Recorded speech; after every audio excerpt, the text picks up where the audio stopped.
नमस्कार प्यारे बंधुओं, आप सभी को मेरा राधे राधे। आज के हमारे इस वीडियो में हम आपको वरुथिनी एकादशी की व्रत कथा सुनाएंगे।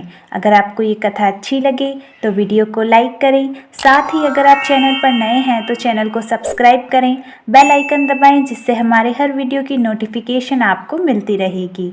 तो चलिए शुरू करते हैं।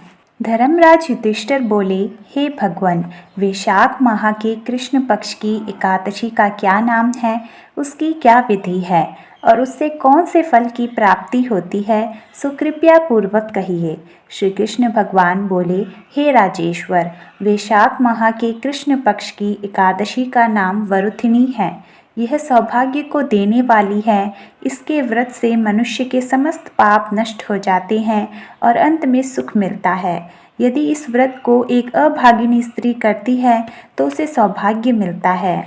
वरुथिनी एकादशी के व्रत के प्रभाव से राजा मानधाता स्वर्ग को गए थे।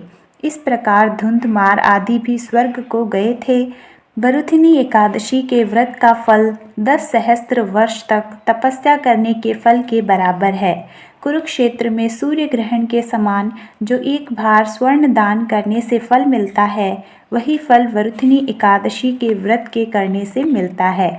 वरुथिनी एकादशी के व्रत से मनुष्य इस लोक और परलोक दोनों में सुख प्राप्त करता है और अंत में स्वर्ग को जाता है। शास्त्रों में कहा गया है कि हाथी का दान घोड़े के दान से और हाथी के दान से भूमि का दान उत्तम है। उससे उत्तम तिलों का दान है।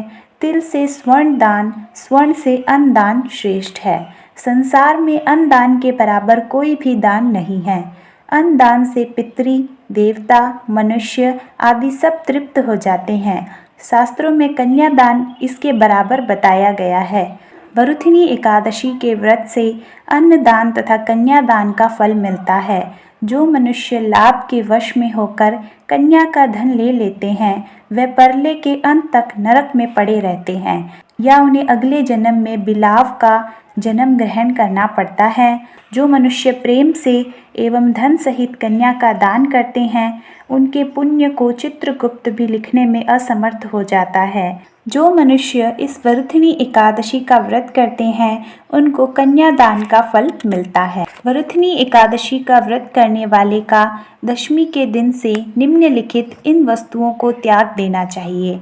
पहला, कांसे के बर्तन में भोजन करना। दूसरा, मांस। तीसरा, मसूर की दाल। चौथा, चना। पांचवा, कोदो। छठा, शक। सातवां, मधु यानी शहद। आठवां, दूसरे का अन्न। नौवां, दूसरी बार भोजन करना। 10वां, स्त्री संग या अन्य किसी के साथ मैथुन करना। उस दिन जुआ नहीं खेलना चाहिए तथा शयन नहीं करना चाहिए।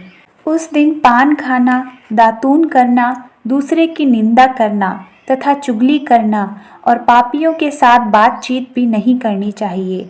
उस दिन क्रोध, मिथ्या भाषण का त्याग कर देना चाहिए। इस व्रत में नमक, तेल तथा अन्न वर्जित है। हे राजन, जो मनुष्य इस एकादशी को विधिवत करते हैं, उनको स्वर्गलोक की प्राप्ति होती है। इस व्रत के महत्व को पढ़ने से 1 सहस्त्र गोदान का फल प्राप्त होता है। इसका फल गंगा के स्नान करने के फल से भी अधिक है। बोलिए विष्णु भगवान की जय। धन्यवाद।